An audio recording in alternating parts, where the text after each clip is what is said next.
Hi everyone, so welcome to my YouTube channel MBA Pathshala. मेरे YouTube channel MBA पाठशाला पे आप सभी लोगों का स्वागत है और स्टार्ट करते हैं अपनी सीरीज़ का सेशन। ये जो हम लोगों ने सीरीज़ स्टार्ट किया हुआ है जिसमें हम लोग कैट 2022 के सारे प्रीवियस ईयर क्वेश्चंस कवर करने वाले हैं। ठीक है, तो हमारा जो टॉपिक ऑन गोइंग है वो है टाइम स्पीड डिस्टेंस। एक वीडियो ऑलरेडी चैनल पे अपलोड हो चुका है जिसमें मैंने टाइम स्पीड डिस्टेंस का एक क्वेश्चन डिस्कस किया था बहुत ही डिटेल में जाके। ठीक है, मैं थोड़ा भावनाओं में बह गया था, तो कोशिश करता हूँ कि प्रीवियस ईयर क्वेश्चंस जो हैं बच्चे मतलब बहुत ज़्यादा डरते हैं और ये तो कैट का क्वेश्चन है, ये तो हमसे होगा ही नहीं। तो आप फोकस करो कॉन्सेप्ट पे, बाकी क्वेश्चंस हम सॉल्व मिलके करेंगे। ठीक है, डोंट वरी।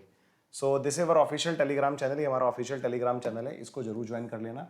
आपको सारे के सारे अपडेट्स यहीं पर मिलने वाले हैं। जितना भी फ्री कंटेंट है कैट और अदर मैनेजमेंट एंट्रेंस एग्जाम के लिए, I will provide you there. ठीक है, चलिए जी। So this was the question जो मैंने आपको होमवर्क में दिया था। ठीक है, ये वो क्वेश्चन था और लगभग ये जो क्वेश्चन है ना, ये भी हमारा पिछले क्वेश्चन से थोड़ा जैसे ही था। ठीक है, लास्ट क्वेश्चन जैसे ही था हमारा ये क्वेश्चन भी। ठीक है, तो कैट 22 स्लॉट 3 का हमारे पास ये क्वेश्चन है। देखते हैं जरा इसको, इस क्वेश्चन को पढ़ते हैं आप लोग क्या कह रहे हैं। मोडी takes 30 seconds to finish riding an escalator if he walks on it at his normal speed in the same direction। अगर वो अपनी नॉर्मल स्पीड से जा रहा है तो उसको 30 seconds लगते हैं। अब आपको पता है ना एस्केलेटर का कॉन्सेप्ट क्या होता है। Escalator is just like boat and stream. ठीक है, एस्केलेटर का कॉन्सेप्ट बिल्कुल बोट एंड स्ट्रीम की तरह होता है। ठीक है, मैं थोड़ा सा बता भी देता हूँ आपको। मान लो हमारे पास कोई एस्केलेटर है। ठीक है, ये एस्केलेटर है। अब एस्केलेटर की भी खुद की कुछ स्पीड होती है ना, मान लो वो स्पीड ई है। अब एक आदमी है वो यहाँ पे खड़ा हुआ है, ये आदमी भी इस एस्केलेटर से ऊपर जा रहा है। तो दो तरह के लोग होते हैं। एक तो हम लोग होते हैं, हम एस्केलेटर पे जाके खड़े हो जाते हैं, हम एस्केलेटर खुद खींच रहा होता है ऊपर। कुछ लोग आपने देखा होगा एस्केलेटर पे चढ़ने के बाद भी चल रहे होते हैं। ठीक है, एस्केलेटर चल रहा है, वो भी खुद की अपनी स्पीड से चल रहे हैं। तो एस्केलेटर की स्पीड कितनी हो गई ई, और उस आदमी की स्पीड कितनी हो गई एम। तो ओवरऑल स्पीड कितनी हो जाएंगी अगर दोनों ऊपर जा रहे हैं, तो ओवरऑल स्पीड हो जाएगी ई प्लस एम, क्योंकि एस्केलेटर भी चल रहा है और मैन भी चल रहा है। ठीक है, एस्केलेटर भी चल रहा है और मैन भी चल रहा है। ठीक है, तो यहां पर ऐसा ही बोला जा रहा है। ठीक है, Modi takes 30 seconds to finish riding an escalator if he walks on it at a normal speed. यदि वो एस्केलेटर पे अपनी नॉर्मल स्पीड से चलता है। ठीक है, तो 30 seconds का टाइम लगता है। He takes 20 seconds to finish riding the escalator if he walks at twice his normal speed। यदि अपनी नॉर्मल स्पीड से दुगनी स्पीड से चलता है तो उसको 20 seconds लगते हैं। If Modi decides to stand still on the escalator, then the time in seconds needed to finish riding the escalator is। यदि मोदी जाके उस पर सिर्फ खड़ा हो जाता है, decides to stand still on the escalator, then the time in seconds needed to finish the riding the escalator is। अगर मोदी जाके खड़ा हो गया उस पर, ठीक है, तो फिर वो देखा जाएगा कि सिर्फ एस्केलेटर खुद की स्पीड से उसको ऊपर खींचेगा ना, यानी कि वही जो स्पेसिफिक डिस्टेंस है, इसमें डिस्टेंस कांस्टेंट रहेगी, क्योंकि ये वो एस्केलेटर की डिस्टेंस है, मान लो ये वो डिस्टेंस है, ये डिस्टेंस तो सेम रहेगी ना यार तीनों केसेस में। तो पहले तो हमें ये डिस्टेंस ही निकालना पड़ेगा, डिस्टेंस कितना है। पहले वाले केस में कितना टाइम लगता है 30 seconds। उसकी स्पीड कितनी है। अच्छा, आपको ये भी ध्यान रखो, जब डिस्टेंस कांस्टेंट होता है, ठीक है, जब डिस्टेंस कांस्टेंट होता है ना, जब डिस्टेंस कांस्टेंट होता है तो स्पीड जो होती है इनवर्सली प्रोपोर्शनल होती है टाइम के। अब यहां पर मुझे टाइम दिया हुआ है, 30 seconds दिया हुआ है, 20 seconds दिया हुआ है। इन दोनों केसेस में स्पीड देखो कितनी थी। ठीक है, पहले वाले केस में वो अपनी नॉर्मल स्पीड से चल रहा था, एस्केलेटर की स्पीड कितनी रही होगी ई, उसकी नॉर्मल स्पीड रही होगी एम मान लेते हैं। ठीक है, क्योंकि आदमी, ठीक है, बॉडी की स्पीड एम मान ली। दूसरे वाले केस में उसकी स्पीड क्या हो गई, ट्वाइस हो गई, तो उसकी एस्केलेटर की स्पीड ई, मोडी की स्पीड कितनी होगी ट्वाइस ऑफ एम। तो ये स्पीड आ गई ना, स्पीड का जो रेशो होता है वो जस्ट रिवर्स होता है टाइम के रेशो के। तो टाइम का रेशो, पहले वाले केस में टाइम कितना लग रहा था 30, दूसरे वाले केस में 20, तो 30 और 20 का रेशो कितना आता है 3/2। 3/2 का रिवर्स कर दोगे तो कितना आ जाएगा 2/3। ठीक है, अब देखो कुछ बच्चे इसको सॉल्व करने में अपना पूरा दिमाग लगाएंगे। ठीक है, कुछ बच्चे तो इसको सॉल्व करने में पूरा दिमाग लगाएंगे और मैं सिर्फ सोचूंगा, मैं कहूंगा अच्छा इन दोनों का सम 2 आ रहा है एंड E प्लस 2m को मैं बोल सकता हूं ना E plus m plus m। तो E प्लस m कितना है हमारे पास 2, तो m कितना होगा हमारे पास 1 होगा ना, क्योंकि E प्लस 2m 3 है, E प्लस m 2 है। तो E प्लस m यदि 2 है तो उसमें एक और m ऐड करने के बाद ये 3 बन गया, तो यानी कि हमारे पास m कितना आ जाएगा 1 आ जाएगा। m 1 और E प्लस m का सम 2 है, तो यहां से एस्केलेटर की जो जितनी स्पीड है ना उतनी ही स्पीड मोडी की है। ठीक है, यहां से E और m का जो रेशो आ रहा है वो 1/1 आ रहा है, यानी कि दोनों की स्पीड क्या है बिल्कुल सेम है। जितनी एस्केलेटर की स्पीड है उतनी ही मोडी की स्पीड है। आप ही कह सकते हो फॉर एग्जांपल, जैसे एस्केलेटर की स्पीड 10 मीटर पर सेकंड है तो मोडी की स्पीड भी कितनी है, 10 मीटर पर सेकंड है। ठीक है, यहां से पता लगा हमें ये इस रेशो से। स्पीड, ये इधर स्पीड है, स्पीड जस्ट रिवर्स होता है टाइम का। जब ये वाली स्पीड थी तब टाइम कितना था 30, जब ये वाली स्पीड थी टाइम कितना था 20। तो 30/20 का रेशियो कितना है 3/2। 3/2 का उल्टा करा तो 2/3, क्योंकि स्पीड इनवर्सली प्रोपोर्शनल होता है टाइम के। ठीक है, चलो ये बात आपको समझ में आ गई क्या, यहां तक की बात? अगर आपको ये बात समझ में आ गई तो अब देखो जरा, सबसे पहले हम निकालेंगे डिस्टेंस निकालेंगे। अब डिस्टेंस इसके बराबर होता है स्पीड इनटू टाइम के, ये वाले डिस्टेंस जो वो एस्केलेटर से कवर की जाती है। ठीक है, तो स्पीड कितना है, पहले वाला केस ले लो। पहले वाले केस में स्पीड कितना है E प्लस एम। ठीक है, E प्लस एम, E भी 1 है M भी 1 है, तो स्पीड कितना आ गया 2 आ गया। पहले वाले केस में टाइम कितना लग रहा था 30 लग रहा था, तो 2 इंटू 30, तो डिस्टेंस आप लेट कर लो 60 मीटर। अगर आप इसको मीटर पर सेकंड लेट किए हो ना, अगर आप इसको 1 मीटर पर सेकंड और इसको भी 1 मीटर सेकंड लेट किए हो, तो स्पीड कितना आ गया 2 मीटर पर सेकंड। टाइम कितना लग रहा है 30 सेकंड, तो 30 इंटू 2 कितना होता है 60। तो 60 मीटर हमारे पास डिस्टेंस आ गया। कितना आ गया 60 मीटर हमारे पास डिस्टेंस आ गया। ठीक है, अब मोदी ने डिसाइड किया, if Modi decide to stand still on the escalator, कह रहा है मैं नहीं चलूंगा, ठीक है मैं सिर्फ खड़ा रहूंगा एस्केलेटर पे, then the time in seconds needed to finish the escalator. ठीक है, तो कितना टाइम लगेगा ये हमसे पूछा जा रहा है। Then the time in seconds needed to finish riding the escalator, तो कितना टाइम लगेगा उस एस्केलेटर को फिनिश करने में, राइड करने में। ठीक है, तो ये डिस्टेंस कितनी आई है अभी 60 मीटर आई है। अगर मोडी नहीं चलेगा तो एस्केलेटर खुद की स्पीड से चलेगा, उसकी खुद की स्पीड कितनी है 1 मीटर पर सेकंड, तो कितना टाइम लगेगा, टाइम बराबर डिस्टेंस अपॉन स्पीड। 60 डिस्टेंस है, खाली एस्केलेटर की स्पीड कितनी है 1, तो 60/1 कितना होता है 60, तो मोडी को 60 सेकंड्स लगेंगे अगर वो खुद से वहां पर खड़ा रहेगा। You guys can also verify this data. ठीक है, अगर मोडी भी चलता है एस्केलेटर भी चलता है, दोनों की स्पीड कितनी आ जाती है 2, 60/2 30 लगता है। अगर मोडी अपनी स्पीड डबल कर लेता है तो 2, एस्केलेटर की स्पीड 1, 2 + 1 3, 60 को 3 से डिवाइड करोगे 20। Each and every scenario easily verify हो जाएगा। यहाँ से एक बार आप लोग इसका स्क्रीनशॉट ले सकते हो क्वेश्चन का, इसको देख सकते हो, बट आपको ये समझ में आना चाहिए कि हाँ इस क्वेश्चन में हुआ क्या है। ठीक है, आई होप कैट 2022 का ये स्लॉट 3 का क्वेश्चन आप लोगों को समझ में आया होगा। ये स्लॉट 3 का क्वेश्चन है मेरे भाई। ठीक है, एस्केलेटर का कॉन्सेप्ट बिल्कुल सिमिलर होता है बोट एंड स्टीम के कॉन्सेप्ट की तरह। आदमी भी ऊपर जा रहा है, एस्केलेटर भी ऊपर जा रहा है तो स्पीड ऐड, आदमी ऊपर जा रहा है एस्केलेटर नीचे आ रहा है तो स्पीड माइनस। ठीक है, बस ये दो केसेस होते हैं, यहाँ पर दोनों केसेस में ऊपर जा रहा था वो, तो इसका आंसर आएगा 60 सेकेंड्स। ठीक है, and one more question guys. ठीक है, ये क्वेश्चन भी बड़ा प्यारा है। ठीक है, ये क्वेश्चन भी बड़ा प्यारा है। सबसे पहले तो अगर आप लोगों को इस क्वेश्चन को सॉल्व करना है ना, अगर आप लोगों को इस क्वेश्चन को सॉल्व करना है तो टाइम स्पीड डिस्टेंस की जो प्लेलिस्ट है, टाइम स्पीड डिस्टेंस की जो प्लेलिस्ट है ना, ठीक है, उस प्लेलिस्ट में मैंने आपको एक विरुष्का कॉन्सेप्ट कवर कराया हुआ है। ठीक है, मैंने कवर कराया हुआ है एक विरुष्का कॉन्सेप्ट आप लोगों को। ठीक है, अगर आपने वो कॉन्सेप्ट नहीं देखा है तो आपकी गलती है। विरुष्का कॉन्सेप्ट पे हर साल क्वेश्चन आ रहा है एग्जाम में, हर साल 22 में भी आया, और मैंने जब विरुष्का कॉन्सेप्ट कराया था, आई थिंक मैंने तभी पढ़ाते पढ़ाते भी आप लोगों को जो कैट 21 में क्वेश्चन आया था वो मैंने करा दिया था, 20 में भी आया था। भाई हर साल क्वेश्चन आ रहा है, तो विरुष्का कॉन्सेप्ट मिस करके मत जाना। ठीक है, विरुष्का कॉन्सेप्ट की वीडियो देख लो अगर नहीं देखी है, और तब जाके क्वेश्चन देखना, तो आपको बड़े स्मूथली समझ में आ जाएगा, लगेगा कुछ था ही नहीं भाई, ये क्वेश्चन तो कोई भी सॉल्व कर लेगा। और जिसने विरुष्का कॉन्सेप्ट कवर नहीं किया है वो इस क्वेश्चन करने में 5-10 मिनट बर्बाद कर देगा अपने एग्जाम में, छोड़ देगा इस क्वेश्चन को। और ये क्वेश्चन लिटरली सेकंड्स में करने वाला क्वेश्चन था, आप इसको सेकंड्स में कर सकते हो सॉल्व। चलो देखते हैं जरा, विरुष्का कॉन्सेप्ट पढ़ लेना, इसके लिए मैं पहले ही बता रहा हूं आप लोगों को, पूरी की पूरी टाइम स्पीड डिस्टेंस की जो प्लेलिस्ट है उसमें जाके देख लेना। ठीक है, हाँ चलो जी आगे बढ़ते हैं, जरा देखते हैं इस क्वेश्चन को। Train A and B start travelling at the same time towards each other with constant speed from station X station Y. ये स्टेशन एक्स है यहाँ पर, ये स्टेशन वाई है, station X station Y. There are two train A and B, ठीक है, travelling at the same time towards each other. ठीक है, एक दूसरे की तरफ जा रहे हैं। ये हमारा ए है और ये क्या है हमारे पास बी। ठीक है, ये ए है ये बी है।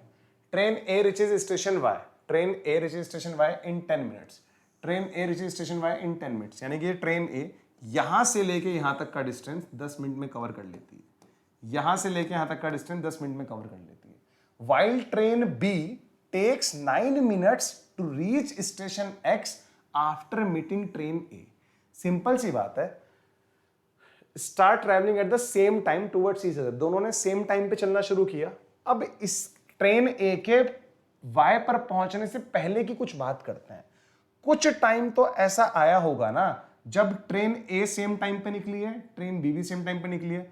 कुछ टाइम तो ऐसा होगा ना जब ट्रेन ए ऐसे जा रही होगी और ट्रेन बी ऐसे जा रही होगी, यहां पर वो मिले होंगे, यहां पर वो मिले होंगे। बात समझ में आ रही है आप लोगों को? ठीक है, तो जब वो मिले होंगे तब तक उनका ट्रैवलिंग टाइम, जब वो मिले होंगे तब तक उनका ट्रैवलिंग टाइम तो टी रहा होगा ना, दोनों का टाइम सेम रहा होगा। अगर यहां से यहां तक का डिस्टेंस कवर करने में ट्रेन ए को टी टाइम लग रहा है, तो ट्रेन बी को भी यहां से यहां तक का डिस्टेंस कवर करने में टी टाइम लग रहा है। मैं ऐसा क्यों बोल रहा हूं? क्योंकि दोनों के दोनों सेम टाइम पर निकले हैं और किसी एक सेम टाइम पर पहुंच गए। सेम टाइम पर निकले हैं और किसी एक सेम टाइम पर वो यहां पर पहुंच गए, तो दोनों का ट्रैवलिंग टाइम क्या है? सेम है। दोनों का ट्रैवलिंग टाइम सेम है। बात समझ में आने लग रही है आप लोगों को? फिर हमें बोला जा रहा है मिलने के बाद की कहानी दे रखी है हमें। While train B takes 9 minutes to reach station X after meeting train A। Train A को मिलने के बाद उसको 9 मिनट लगे। इट मींस ये जो आगे का डिस्टेंस ट्रेन बी ने कवर किया है, यहां से लेके यहां तक का डिस्टेंस ने कितनी देर में कवर किया है? 9 मिनट में। ये बात आपको समझ में आ गई क्या? जरा मुझे बताओ। Is it clear to everyone guys? यहां तक की बात समझ में आ रही है आप लोगों को? ठीक है, ठीक है। मिलने के बाद 9 मिनट, दोनों को मिलने में कितना टाइम लगा? टी टाइम लगा। ठीक है, अच्छा दोनों को मिलने में टी टाइम लगा है, बट ट्रेन ए तो स्टेशन वाई पे 10 मिनट में पहुंच गई, यानी कि ट्रेन ए को तो यहां से यहां तक पहुंचने में 10 मिनट लगा है। यहां से लेके यहां तक 10 मिनट, शुरुआत में टी मिनट्स लगे, तो ये बाकी का डिस्टेंस कितनी देर में कवर किया होगा ट्रेन ए ने? ट्रेन ए ने यहां से लेके यहां तक का डिस्टेंस कितनी देर में कवर किया होगा? जल्दी से बताओ। 10 माइनस टी में ना, 10 माइनस टी मिनट्स में, बताओ जल्दी से, क्योंकि पूरा 10 मिनट्स में, यहां से लेके यहां तक टी मिनट्स में, तो आगे का डिस्टेंस कितनी देर में कवर किया होगा? 10 माइनस टी मिनट्स में। अगर आप लोगों ने विरुष्का कॉन्सेप्ट पढ़ लिया है या आप लोगों ने पहले पढ़ा हुआ है, तो आपको पता होगा अगर दो लोग हैं आमने सामने से चलते हैं, उनको दोनों को मिलने में टी टाइम लगा, उन दोनों को मिलने में टी टाइम लगा। मिलने के बाद जो पहले वाला बंदा था उसको आगे जाने में यदि T1 टाइम लगता है, मिलने के बाद जो दूसरे वाला बंदा है उसको इधर जाने में T2 टाइम लगता है, तो आपको पता होगा जो T होता है ना वो अंडर रूट T1 T2 के बराबर है। मैंने प्रूफ किया हुआ है विरुष्का कॉन्सेप्ट वाली वीडियो में।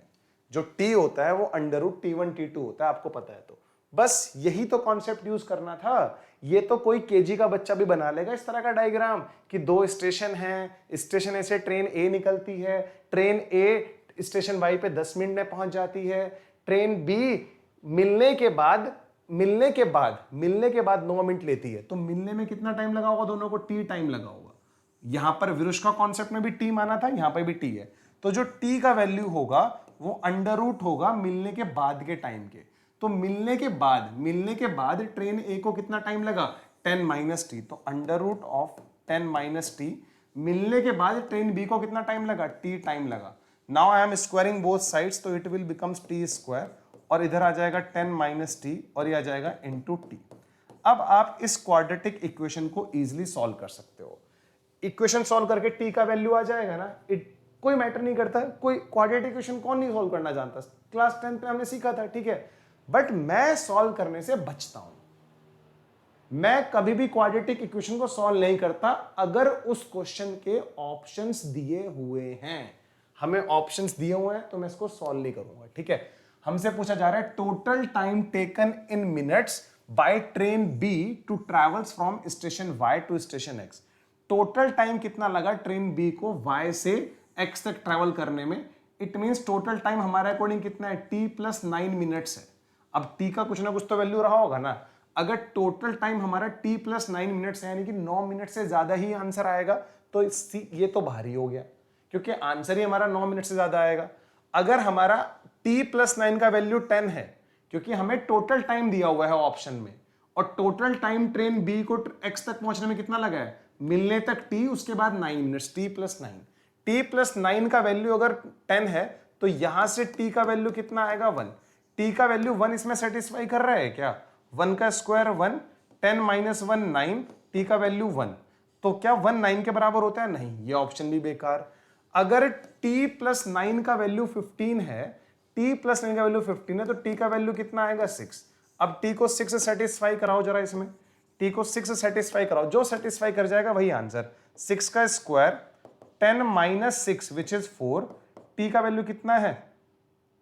t का वैल्यू कितना है हमारे पास? ठीक है, 10 माइनस 6 4 आएगा ना हमारे पास इधर, एंड t का वैल्यू कितना आ रहा है हमारे पास? इधर से 6 आ रहा है। ये आने लग रहा है क्या? ठीक है, आई थिंक मैंने कुछ गलती किया है क्या? t प्लस 9 का वैल्यू 15 है, t प्लस 9 का वैल्यू 15, तो t का वैल्यू आएगा 6। ठीक है, t का वैल्यू कितना आएगा हमारे पास? 6 आएगा। 6 एंड 10 माइनस 6 कितना होता है? 4 होता है। ठीक है, तो ये तो नहीं आने लग रहा इधर यार।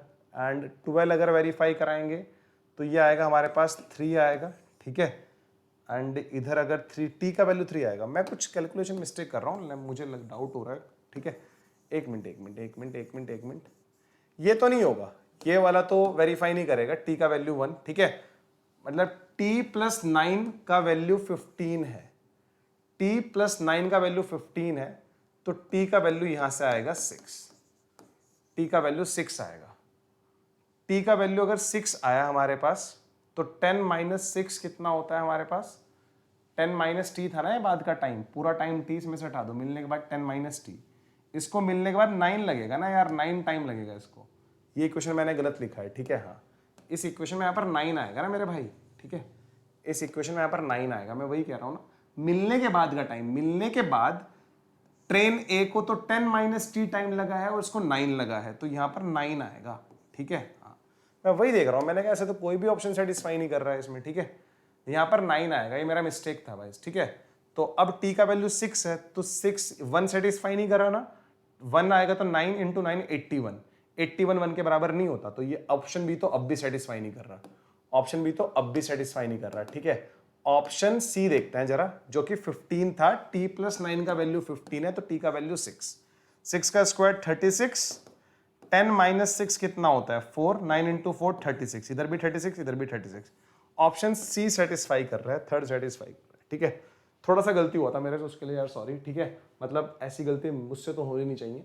मिलने के बाद इसको 10 माइनस टी टाइम लग रहा है, इसको 9 टाइम लग रहा है, तो जो ये हमारे पास फॉर्मूला होता है ना, जो हमारे पास ये कॉन्सेप्ट है मेरे भाई, ये जो हमारे पास विरुष का कॉन्सेप्ट है, ये T1 T2 ना मिलने के बाद के टाइम होता है, दोनों को मिलने में T टाइम लगा, इसके बाद इसको यहां से यहां तक जाने में T1 टाइम, यहां से यहां तक जाने में T2 टाइम, तो T1 T2 मिलने के बाद के टाइम है। ठीक है, सो इस सेशन में इतना ही है मेरे भाई। दीज आर द 2 क्वेश्चंस, ढंग से कवर कर लेना इसको। एक बार विरुष का कॉन्सेप्ट पढ़ने के बाद अगर आप इस क्वेश्चन को सॉल्व करोगे ना, तो मैं सही बता रहा हूं, एग्जाम में ज्यादा से ज्यादा 40-50 सेकेंड्स। ठीक है, ठीक है, चलो। सो अच्छा, कुछ क्वेश्चन दिखाना चाहता हूं मैं आप लोगों को। ठीक है, जैसे ये क्वेश्चन है, अब ये क्वेश्चन एक्चुअल में सोल्व होगा हमारा पाइथागोरस थ्योरम से, तो I will cover this question in geometry and mensuration.